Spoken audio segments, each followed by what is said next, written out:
नमस्कार। आज बात कर रहे हैं 1857 की क्रांति के भाग 2 के बारे में। पहला जो इसका भाग था, उसमें हम क्या 1857 की क्रांति की इम्पोर्टेंस थी, क्यों इसको भारतीय स्वतंत्रता का पहला संग्राम कहा जाता है, क्या इसके प्रमुख कारण थे, कौन-कौन से इसके प्रमुख केंद्र थे और कौन-कौन इसके नेता थे। इसके बारे में हम विस्तार से चर्चा कर चुके हैं। इसके लिए आप मेरा 1857 के वीडियो का पार्ट 2 देख सकते हैं। चैनल का लिंक आपको इस वीडियो के अंत में मिल जाएगा। अब हम बात करेंगे कि ये जो इतनी बड़ी क्रांति हुई थी, जिसमें भारत की जनता बच्चा-बच्चा, बहुत इम्पोर्टेंट राजा शामिल थे और पूरे भारत को मुट्ठी भर अंग्रेज़ों ने कैसे काबू में कर लिया, क्यों इस क्रांति को दबा दिया गया, क्यों ये क्रांति असफल हुई, इसी बात पर हम पहले चर्चा करेंगे। 1857 की क्रांति के असफल होने के कई प्रमुख कारण थे। सबसे पहला जो कारण था, वो सफल तो नहीं हुई लेकिन इसने भारतीय जनमानस पर बहुत ज़्यादा प्रभाव छोड़ा और इसने देश की जनता को भी ये बता दिया कि यदि हम एकजुट नहीं हुए, यदि हमने ब्रिटिश शासन का विरोध नहीं किया, तो हम हमेशा गुलाम रहेंगे। तो धीरे-धीरे हालाँकि 1857 की क्रांति सफल नहीं हुई, लेकिन इसने एक ऐसा अमिट प्रभाव छोड़ा, जिसके कारण लगभग 90 सालों के अंदर ही भारत को स्वतंत्रता प्राप्त हुई ब्रिटिश सरकार से। अब इसकी असफलता के जो प्रमुख कारण थे, उसका सबसे प्रमुख कारण था कोई प्लानिंग का, कोई योजना का ना होना। ना ही कोई एक संगठन इसको एक संगठित तौर पर कर रहा था। विद्यार्थियों, आप इतिहास के विद्यार्थी हैं, आप वर्ल्ड हिस्ट्री में भी बहुत तरह-तरह की क्रांति पढ़ रहे हैं। इसके साइमल्टेनियसली हमारा सेकंड पेपर जो चल रहा है, वो वर्ल्ड हिस्ट्री है। आप देखेंगे किस तरह से जर्मनी और इटली का एकीकरण हुआ, किस तरह से वहाँ पे भी विदेशी सत्ता जो थी, उसको उखाड़ फेंका गया।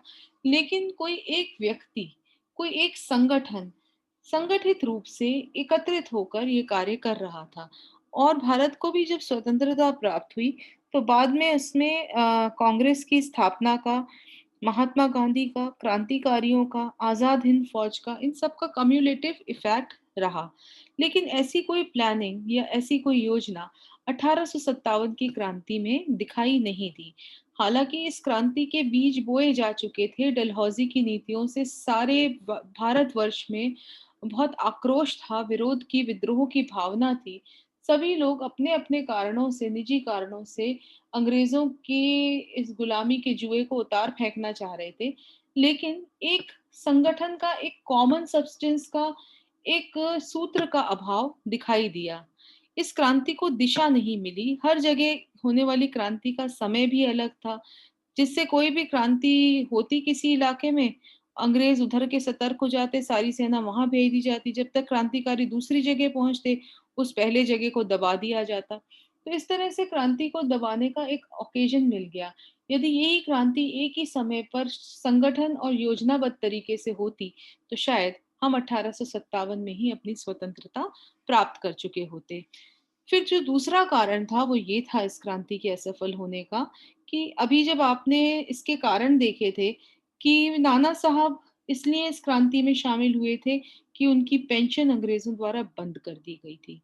महारानी लक्ष्मीबाई जो झांसी की महारानी थी, उनके पुत्र जो थे दत्तक पुत्र को गोद का अधिकार नहीं मिला था, इसलिए वो शामिल थी। कुंवर सिंह जो जमींदारों के नेता थे बिहार में, वो अपनी ज़मींदारी छीनने के कारण इसके में शामिल थे। इसी प्रकार राजस्थान में आऊआ के ठाकुर थे या तात्या टोपे थे या मंगल पांडे जो कि सैनिकों को रिप्रेज़ेंट कर रहे थे, वो उस वर्ग को रिप्रेज़ेंट कर रहे थे जो अपनी धार्मिक भावनाओं को, अपनी सामाजिक संस्थाओं के अंग्रेज़ों के आने से आहत थे। तो इस तरह से सबके जो नेता थे वो जो नेताओं के एजेंडाज़ थे वो अलग-अलग थे। सबके कारण इसमें शामिल होने के अलग थे। हालाँकि इन सबका कॉमन एजेंडा अंग्रेज़ों के गुलामी से मुक्ति प्राप्त करना था, लेकिन इनकी सोच और इनका तरीका और एटीट्यूड जो था इस क्रांति के प्रति डिफरेंट था, जिसके कारण वे अंग्रेज़ों के सामने कमज़ोर पड़ गए। फिर बहुत सी जगह पर जन क्रांति की क्रूरता हुई। इससे पहले कोई ऐसा युद्ध नहीं हुआ था कि समाज के बीच में से लोग निकल कर आए हों। और जब अंग्रेज़ों ने इसको बहुत गंदे तरीके से, क्रूर तरीकों से दबाना शुरू किया, कहा जाता है कि यूपी में लखनऊ से लेके कई जगह तक हर पेड़ पर क्रांतिकारियों के सर टाँग दिए गए थे और बहुत क्रूरतापूर्वक इसका दमन चक्र अंग्रेज़ों का चला था। तो उससे भारतीय बहुत डर गए थे और उन्होंने इससे पहले जो अंग्रेज़ों के साथ लड़ाइयाँ हुई, चाहे वो प्लासी की लड़ाई हो, बक्सर की हो, मराठा युद्ध हो, सिख युद्ध हो, वो राजाओं के नेतृत्व में लड़ा गया था। कभी जनता ने सीधे अंग्रेज़ों से युद्ध नहीं किया था, तो इसके परिणामों से वो जल्दी से डर गए थे और उन्होंने अपने कदम पीछे खींच लिए थे। अब जो नेक्स्ट जो बहुत इम्पोर्टेंट फैक्टर था असफल होने का, वो ये था कि क्रांतिकारियों के पास धन की, फाइनेंस की, हथियारों की, रसद की कमी थी। उनमें जज़्बा तो था लड़ने का, लेकिन उनके पास संसाधनों की कमी थी। तो वो तलवार से, तीर कमान से लड़ रहे थे और अंग्रेज़ जो थे वो तोपों से, बंदूकों से लड़ रहे थे। तो उनकी जीत की संभावना बढ़ गई थी। अंग्रेज़ एक योजनाबद्ध सेना के रूप में लड़ रहे थे। उनके पास सेनानायक थे, उनके पास स्ट्रैटेजी थी, उनके पास रिसोर्सेज़ थे, उनके पास ऐसी सब चीज़ें थी जिससे वो एक स्थान से दूसरे स्थान पर पहुँच सकते थे, क्रांति को दबा सकते थे। वो यहाँ बैठ के दूसरे स्थान पर कह सकते थे कि अच्छा हम लखनऊ में हैं, आप बिहार में क्रांति को दबा दो। लेकिन क्रांतिकारियों के पास इन रिसोर्सेज़ की कमी थी। इस कारण भी इसका असफल होना एक लॉजिक लगता है। उसके अलावा कश्मीर, राजस्थान, पटियाला जैसे कई शासक जो थे, वो अंग्रेज़ों का साथ दे रहे थे, वो क्रांतिकारियों के साथ नहीं थे। यानी ये पूरी तरह से अंग्रेज़ों वर्सेस भारतीयों की क्रांति नहीं थी, यानी अंग्रेज एक तरफ लड़ रहे हैं और सारे भारतीय एक तरफ हों, ऐसा नहीं था। बहुत सारे भारतीय जो थे, जो कि पावरफुल पोजीशंस पे थे, वो अंग्रेजों का साथ दे रहे थे, जिनमें बड़े-बड़े महाराजा, बड़े-बड़े जमींदार। जब आपको स्थायी बंदोबस्त के बारे में मैं बता रही थी, तो उसमें आपने देखा होगा कि किस तरह से एक वर्ग तैयार कर लिया था अंग्रेजों ने, जो कि उनके प्रति लॉयल या विश्वास पात्र था उनका, और उन लोगों ने क्रांति के समय में अंग्रेजों की सहायता की थी। और शाही घराने के लोग, जमींदार, शासक वर्ग अंग्रेजों के साथ था।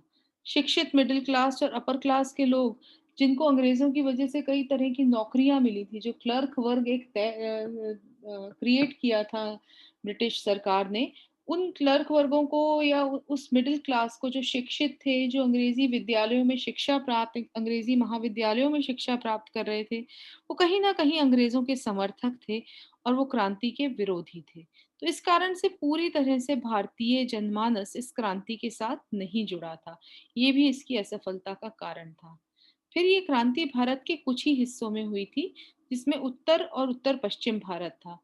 दक्षिण भारत और पूर्वी भारत जैसे मद्रास, बॉम्बे, बंगाल, पश्चिमी पंजाब भी इस क्रांति में शामिल नहीं था। तो ये सब कारण थे जिससे क्रांति पूरी तरह से बहुत अच्छी मिशन के साथ होते हुए भी, बहुत ज़्यादा लोगों के शामिल होने के बाद भी सफल नहीं हो पाई थी। अब हम बात करते हैं 1857 की क्रांति के प्रभाव क्या पड़े।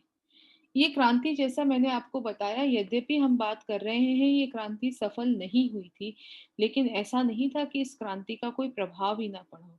इसने ना सिर्फ भारतीय जनमानस पर, बल्कि ब्रिटिशर्स के ऊपर भी, अंग्रेजी जाति के ऊपर भी बहुत गहरा प्रभाव डाला और एक बार को उनको पूरी तरह से हिला दिया, झकझोर दिया और वो उन्हें सोचने पे मजबूर कर दिया कि भारत के और भारत की शासन के प्रति अपनी नीतियों को उन्हें चेंज करना पड़ेगा।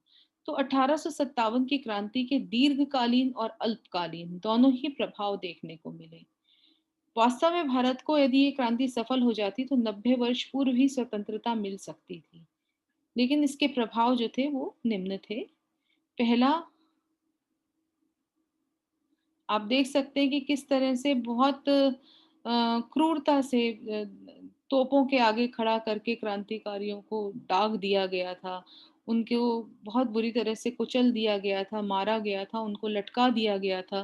तो बहुत क्रूर दमन हुआ था, इसके प्रभाव बहुत दूरगामी रहे। इस क्रांति के जो दीर्घकालीन प्रभाव थे वो ये थे कि इस क्रांति ने अंग्रेजी हुकूमत और आम जनता के बीच की दूरी बढ़ा दी थी। क्रांति के बाद के समय में भारत ने अपना प्रभुत्व बनाए रखने के लिए ब्रिटिश शासकों ने फूट डालो और राज करो का एजेंडा अपनाया और लोगों में धार्मिक कट्टरता का जहर बो दिया। और क्रांति के बाद हालांकि ब्रिटिश सरकार ने जमीनी विस्तारीकरण कम कर दिया, लेकिन उन्होंने आर्थिक शोषण के एक नए युग की शुरुआत करी। यानी जब ब्रिटिशर्स को ये पता चल गया कि यदि भारतीय एकजुट रहेंगे तो कभी भी क्रांति पनप सकती है। जिस तरह से बैरकपुर और मेरठ की छावनियों में ये विद्रोह हुए थे इन्फेंट्री, जो बंगाल नेटिव इन्फेंट्री में, तो वो विद्रोह एक आई ओपनर थे, एक आंख खोलने वाली घटना थी, जिसके कारण अंग्रेजों को ये समझ में आया कि भारतीयों को विभाजित रखना उनके लिए सबसे जरूरी है। और उन्होंने फिर आगे आने वाली नीतियां कुछ इस तरह से प्लान की कि भारतीय कभी भी एकजुट होकर क्रांति के बारे में ना सोच पाए। और इस क्रांति के बाद हालांकि बहुत सारे परिणामों में से एक था कि अब अंग्रेजी ईस्ट इंडिया कंपनी जो थी वो चली गई थी, और अब अंग्रेजों ने आगे विस्तार ना करने, किसी भी राज्य को अपने अधीन ना करने की बात कही थी। हालांकि वो विस्तार तो नहीं किया, लेकिन आर्थिक शोषण उन्होंने जरूर काफी हद तक जारी रखा। 1857 की क्रांति के बाद से ब्रिटिश शिक्षित मिडिल क्लास ने का विरोध हुआ, और जमींदार और राजा महाराजाओं को उन्होंने सपोर्ट करना शुरू कर दिया, जिससे समाज के दो वर्ग बन गए थे, शोषक वर्ग और शोषित वर्ग। और इनके बीच में दूरी पड़ने लग गई थी। यानी सारे लोग जो पैसा कमा रहे थे, जो आर्थिक लाभ कर रहे थे, जो जनता का शोषण कर रहे थे, वो अंग्रेजों के साथ थे और वो शोषक वर्ग में थे। और बाकी आम जनता जो थी वो एक्सप्लॉइट हो रही थी, शोषित हो रही थी।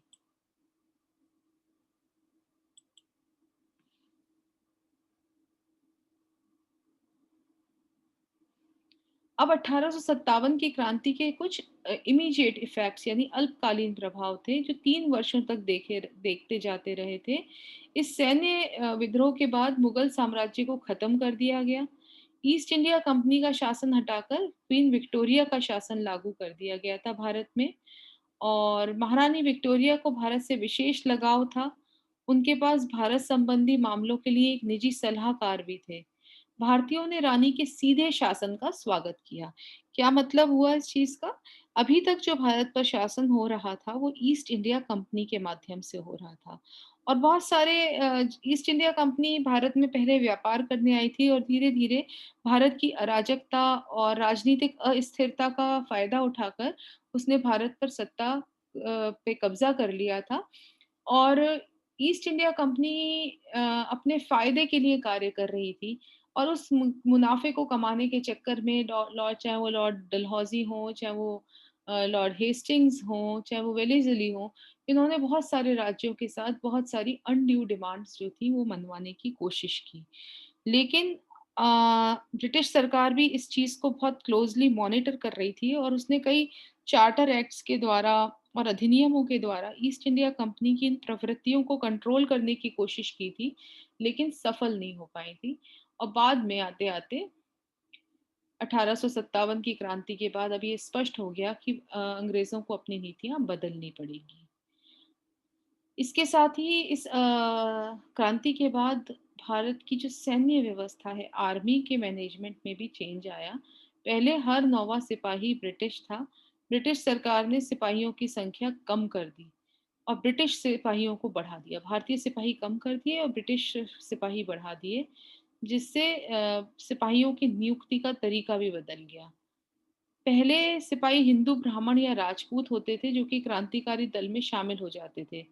अब अंग्रेजों ने सिखों को और मुस्लिमों को लेना भी शुरू कर दिया, जो कि ऐसा उन्हें लगा कि ब्रिटिश सरकार के ज्यादा वफादार होते थे। तो ये भी अल्पकालीन प्रभाव थे क्रांति के।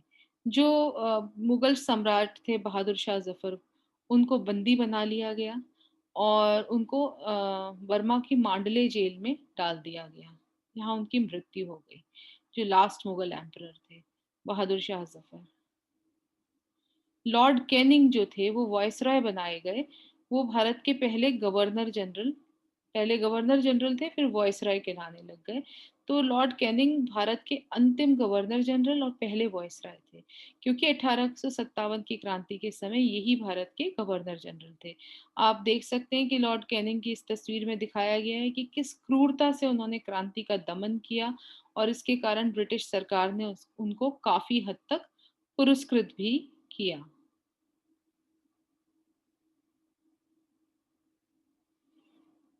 1857 की क्रांति का अंत लॉर्ड कैनिंग ने के द्वारा महारानी विक्टोरिया का जो घोषणा पत्र था, इस क्रांति के बाद कई क्रांतिकारी परिवर्तन हुए इसके प्रभाव के स्वरूप में, और उसमें महारानी विक्टोरिया का जो घोषणा पत्र था, उसका की बहुत इम्पोर्टेंस है।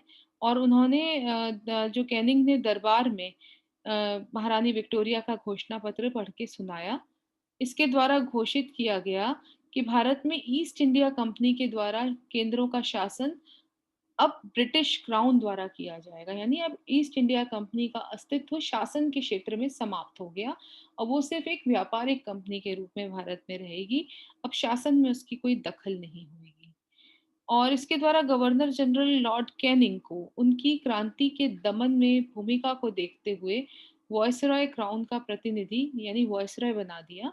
जो पहले ईस्ट इंडिया कंपनी में गवर्नर जनरल का पद होता था, उसको समाप्त करके वॉयसरॉय पद का सृजन किया गया, जो कि ब्रिटिश क्राउन यानी ब्रिटिश तख्त का प्रतिनिधि होता था, और ये क्वीन विक्टोरिया के प्रतिनिधि घोषित किए गए।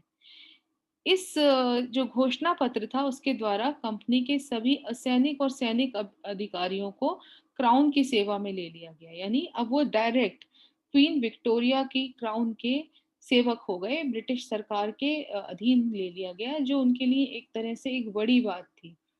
और क्वीन विक्टोरिया के इस प्रशासन के बाद भारतवर्ष के विशाल भूभाग पर सीधा विक्टोरिया का नियंत्रण स्थापित हो गया। और इस समय अफ्रीका में, चीन में, कनाडा में, साउथ अमेरिका में, नॉर्थ अमेरिका में काफी बड़े भूभाग पर अंग्रेजों का आधिपत्य था। और उनके बारे में कहा जाता था कि इस काल में जो महारानी है, जो साम्राज्ञी है विक्टोरिया, उनके साम्राज्य का सूर्य कभी अस्त नहीं होता। यानी विश्व के इतने सारे भागों में अंग्रेजों की सत्ता थी कि कहीं ना कहीं तो उस समय सूर्योदय हो ही रहा होता था। जैसे पृथ्वी घूमती है अपने अक्ष पर, तो हर समय दिन और रात अलग अलग स्थानों पे अलग अलग समय होते हैं। तो ऐसा माना जाता था, इतना विस्तृत है क्वीन विक्टोरिया का साम्राज्य। तो वो उस तरह की जो लॉयल्टी थी अंग्रेजी शासन के प्रति, वो डेवलप करने की कोशिश की गई। इस जो घोषणा पत्र था, उसमें कहा गया कि भारत के जो कंपनी ने, ईस्ट इंडिया कंपनी ने भारतीय नरेशों के साथ इतने सालों में जो समझौते किए हैं या जो संधियां की हैं, जिसके कि वो आदी हो चुके थे, जिसमें कई लोगों को पेंशन दे दी गई, कईयों के राज्यों को अपने अधीन मिला लिया गया, उन सब समझौतों को यथावत रहने दिया गया और उनको वैसे के वैसे स्वीकार कर लिया। भारतीय राज्यों को जो गोद निषेध की नीति जो थी डलहौजी की, जिसके कारण ये इतनी बड़ी 1857 की क्रांति की पृष्ठभूमि तैयार हुई थी, उस गोद निषेध की नीति को वापस ले लिया गया और भारतीय राजाओं को बच्चा मनमाने तरीके से गोद लेने का अधिकार दे दिया गया। साथ ही उन्हें ये आश्वासन भी दिया गया कि ब्रिटिश क्राउन अब भारत में राज्य विस्तार की आकांक्षा नहीं करती है। यानी अब ब्रिटिश क्राउन ऐसा कोई कार्य नहीं करेगी और कोई युद्ध नहीं करेगी और कोई ऐसी नीति नहीं अपनाएगी जिसके कारण उसको राज्य को लेना पड़े। जितने राज्य ईस्ट इंडिया कंपनी के टाइम तक पर्याप्त मात्रा में राज्य जो थे, वो ब्रिटिश सरकार के अधीन आ चुके थे, और वो और विस्तारवादी नीति की अवहेलना कर दी गई। और उन्होंने कहा कि भारतीय नरेश जो थे, उनको समान रूप से, मतलब अब एक बराबरी का दर्जा देकर उनके अधिकारों, उनके गौरव और सम्मान की आदर किया जाएगा। ये भारतीयों को पैसिफाई करना, उनको एक तरह से संतुष्ट करने की एक नीति क्वीन विक्टोरिया की थी। क्योंकि क्रांति यद्यपि दबा ली गई थी, लेकिन वो बहुत भयानक उसके परिणाम थे। और जिस तरीके से, जिस वीरता और जिस बहादुरी के साथ भारतीयों ने इस क्रांति को करा था, उससे ये खतरा बना हुआ था कि दोबारा ऐसी क्रांति ना हो जाए। अब इसके द्वारा साम्राज्ञी यानी रानी ने भारतीय प्रजा को आश्वासन दिया कि वो उनके धार्मिक विश्वासों में कोई हस्तक्षेप नहीं करेगी और उनके प्राचीन आस्थाओं और परंपराओं का सम्मान करेगी। यानी जैसे वो एनफील्ड राइफल के कारतूस या मूर्ति पूजा के बहिष्कार या ईसाई मिशनरियों के जो प्रचार प्रसार से भारतीय धर्म और भारतीय धर्मावलंबी बहुत परेशान थे या आहत थे, उन सब का उन्होंने उस पे मरहम लगाया, उन घावों पे, और कहा कि नहीं, आपका धर्म को हम नहीं छेड़ेंगे। तो ये भी एक प्रमुख प्रभाव जो था इसका पढ़ा, महारानी विक्टोरिया की घोषणा पत्र का।